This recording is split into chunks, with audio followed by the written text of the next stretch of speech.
nós vamos fazer 25 anos de casado e nesses anos nunca eu me declarei da forma que eu me declarando hoje. Nunca entreguei flores, esta é a primeira vez, tá certo?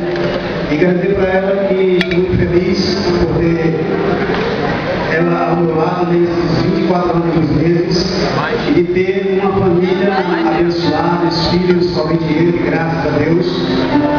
Isso me traz uma alegria muito grande, que apesar da dificuldade da vida, nós temos uma família unida, abençoada por Deus, integrada na igreja, né?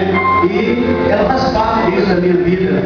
Então eu entrego esse ramalhete com muito orgulho ter uma esposa assim, especial ao meu lado.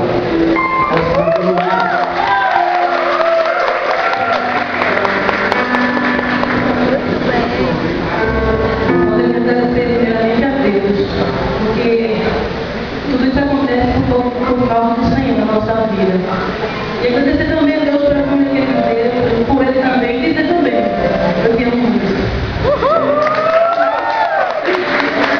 Apesar de lutas, né, que sabemos que todos os casais enfrentam, mas nosso amor é assim, como vinho. Quanto mais tempo passa, mais fica maduro, gostoso.